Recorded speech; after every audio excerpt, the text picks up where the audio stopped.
High court SSC নিয়োগ প্রক্রিয়া থেকে এক বৃহৎ নিয়োগ প্রক্রিয়াকে বাদ দিয়েছে। সেই জায়গায় মুর্শিদাবাদও বাদ নেই। মুর্শিদাবাদের 1800 শিক্ষক আজ রাজপথে। তারা বলছে, আমরা উপযুক্ত কাগজ আমাদের কাছে আছে, আমরা কখনোই অযোগ্য নয়, আমরা প্রমাণ করব, আমরা এ নিয়ে মহামান্য হাইকোর্টে যাব। হাইকোর্টের বিচার ব্যবস্থার প্রতি আমাদের পূর্ণ আস্থা আছে, তাই আমাদের অন্যায়ভাবে অযোগ্যদের ছাঁটাই করতে গিয়ে যোগ্যদেরকে আজকে এইভাবে বলিদান দেওয়া এটা ঠিক নয়।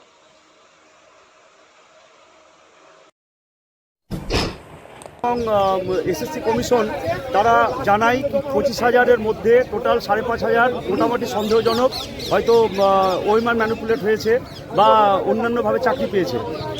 সেই ক্ষেত্রে তারা অযোগ্য, তাদের লিস্টও দেওয়া হয়েছিল আজ থেকে 2 মাস আগে, এবং সিবিআই সেটা হলফনামে জানিয়েছিল হাইকোর্টকে। আমরা এখানে যারা সকলে যোগ্য, আমরা জানি আমাদের চাকরিতে কোনো ছেদ হবে না, কারণ আমরা লিগ্যাল প্রসেসে যেভাবে এসএসসি প্রসেসে পদ্ধতিগত বিষয় আমরা প্রত্যেকটা পাস করে আমরা চাকরি পেয়েছি।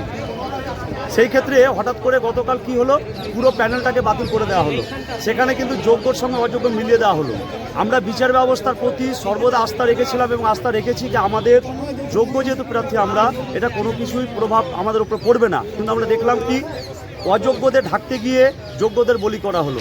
5,500 পরিসরের মধ্যে 5,500 অযোগ্য, যেটা সিবিআই হলফনামায় দিয়েছে কোর্টকে, এবং এসএসসি সেই 5,500 লিস্ট পাবলিশ করেছে।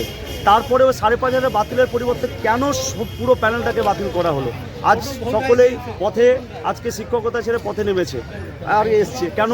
আমরা ন্যায্য বিচারের জন্য আমরা সুপ্রিম কোর্টে যাবো, বিচারপতি আসতে আছে। আমাদের মুর্শিদাবাদ কজন আছে? মোটামুটি 1800। আপনারা কী চাইছেন এখন?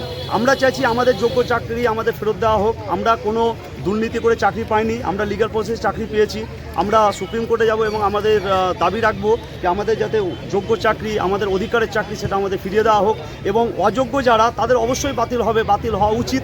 সেই জায়গায় যোগ্যদের দেওয়া হোক। কিন্তু আমরা তো যোগ্য ছিলাম, 19,000 তো যোগ্য, 19,000কে কেন বাদ দেওয়া হলো? এই প্রশ্নটা আমাদের বিচার ব্যবস্থার প্রতি এবং সরকারের কাছে, যে আমরা কেন তাদের ওই অযোগ্যদের ক্ষেত্রে আমরা কেন পড়ে গেলাম, কেন যোগ্যদের বাদ দেওয়া হলো? আপনার নাম? আমার নাম আক্তার আলী। কোন স্কুল? আমি গোঠাইয়ার হাই স্কুল শিক্ষক। কোন কোন স্কুল আছে?